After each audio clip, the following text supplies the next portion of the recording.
What's going on, everyone? Tayler Kyles here from CLNS Media, reporting from the second day of Senior Bowl practices.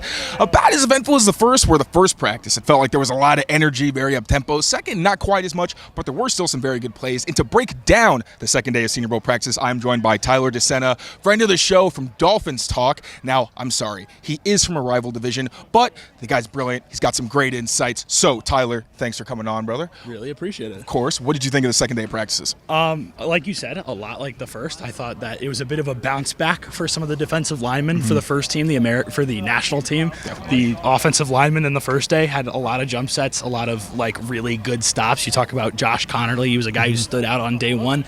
Day two, the highlight of the day is him getting barreled over. So we're going to talk about that too. We are, definitely. But just there was a lot of bounce back, I felt like, from some of these defensive linemen. And then as far as the American practice, definitely a much slower practice, but there's a lot to take away, especially up front, and a lot of really great blocking, which is kind of stuff I want to highlight. Absolutely. So let's get into it right now. We're going to go our stand-ups. Tyler's going to go first. Tayler will go second. So, buddy, who stood out to you the most today? Starting off, we have the safety linebacker hybrid from Syracuse, Justin Barron. He had some excellent pass coverage reps against running backs. Like I said, a guy with a safety background, kind of transferring, changing positions. He's kind of a tweener, but his ability to show at his size the kind of speed he has, that was some special stuff. He had multiple just shutdown reps where he was swatting the ball before it was getting to these guys. Talked to him about it specifically, and he was talking about how much space these guys are given and the fact that linebackers are really at a disadvantage. Most of the running backs have been killing the linebackers and safeties who have been covering them out here, so that's why it stands out the most. Yeah, and then talking to him, I asked him who the toughest guy he had to cover was. Of course, he picked his teammate, LaQuint Allen, and said, that's the hardest guy I've had to cover my entire career in college. So the fact that he's been dealing with him his entire time leading up to here, probably a pretty good spot. He was really, really fun to watch in one-on-ones. Now, I know there's a certain lineman that you had your eye on. Who was that? It was Darius Alexander. He was kind of a big focal point of me talking about a bounce-back day for those national team defensive linemen.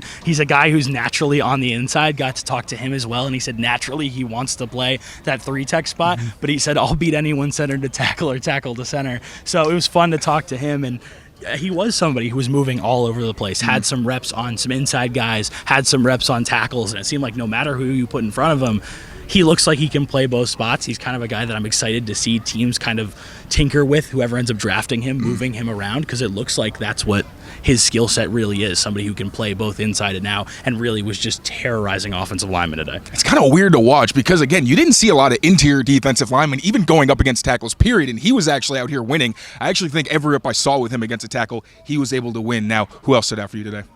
Talking about guys who have some versatility, I'm going to name two guys, but the first one would be Miles Frazier, the offensive lineman from LSU, who played both guard spots yesterday, has played both guard spots, and now I believe a little bit of left tackle today. And I asked him about that, and now he said he's going to play both tackle spots and both guard spots tomorrow.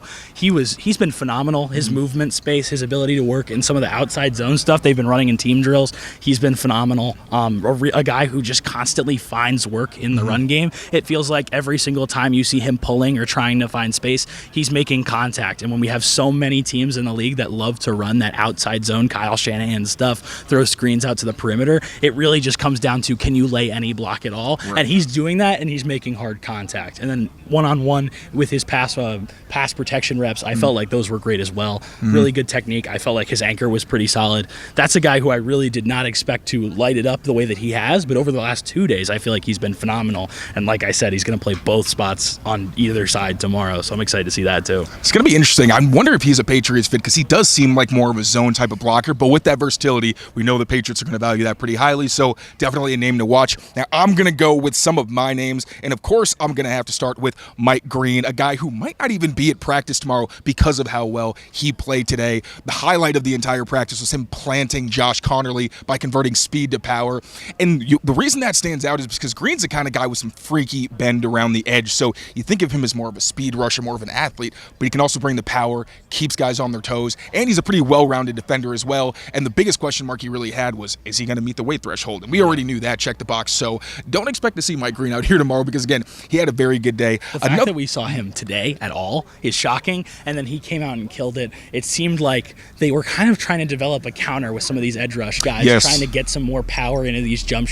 sets. And then after practice, you see Dolphins assistant O-line coach Lemuel John Pierre talking about these guys specifically about their sets, trying to meet guys at the midpoint and have strong leverage. And I'm sitting there for like 2-3 minutes just watching these guys now try to teach each other on the fly how to block this, because they all had trouble with it. And Mike Green was, he's obviously going to be the one that stands out, especially because of that rep on Connerly. But like you said, he should not be playing tomorrow. No. He's the kind of guy that I don't expect to hear much of for the rest of the week, except for the fact of how good he's been the last 2 days. And two other guys that really stood out to me today, BC guys. I was really hoping to see stronger performances after pretty quiet days from them yesterday. That's offensive tackle Ozzie Trapillo, and then edge rusher Donovan Ezeraku. Ezeraku actually got the edge on Josh Connerly. Really impressive, because Connerly's a guy who's a plus athlete, so it's one thing when he gets planted. You kind of understand that he's going to be more of a zone blocker, but being able to beat him around the edge, that's what you wanted to see from Ezeraku, a guy who's a very, very good athlete, but is mostly going to win by getting either around tackles, sometimes through them, but really his bread and butter is winning with that athleticism.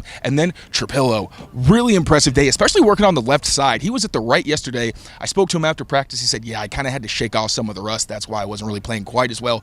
Really had a good day today. Actually beat Mike Green on a rep at left tackle, so bounce back day for those guys, I thought. Yeah, and Ezeraku, I thought, really great second day from him. I love to see some of the bend that he's got. Like you said, winning around the edge on Connerly, that's not something you're going to see often. That was a team at Oregon that prioritized having that speed at tackle, and Connerly showed that throughout the year, winning tough matchups over and over again. And then for him to get beat by Ezeraku today, it was a really fun matchup. Yep, so the BC guys, Boston, get excited because we know they got the connection. They got Doug Marone, a guy that Trapillo worked with. He mentioned, check out the video that we've got on the website, but was a really big influence on him when he was at BC.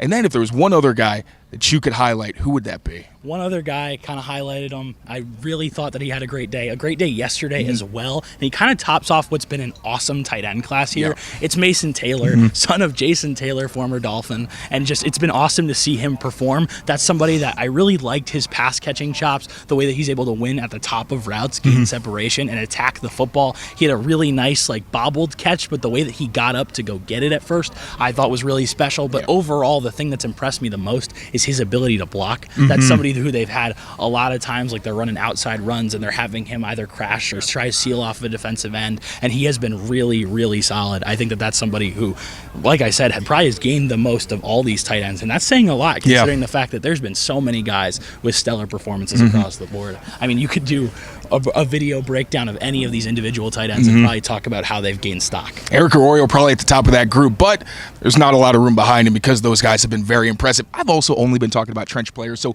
let me highlight a couple pass catchers. One, if you've been following my work, you probably know who I'm going to say. Pat Bryant, the guy who's really stood out the past couple days, especially with his release package, because he's a guy who's not really going to burn a whole lot of defenders, so you want him to win with his release package. I thought he did that today. Also, the ball skills. Had a crazy catch yesterday, also showed some of that off today. And then another guy that I got to talk about, Tez Johnson. Now, he's so undersized. He really scares me for a Patriots team that needs more physicality and really bigger guys in the receiving core, but he has been impossible to cover. It's been a lot of in-breakers, to be fair, but still, no one has been able to keep up with the undersized Oregon receivers. So what do you think about those two guys?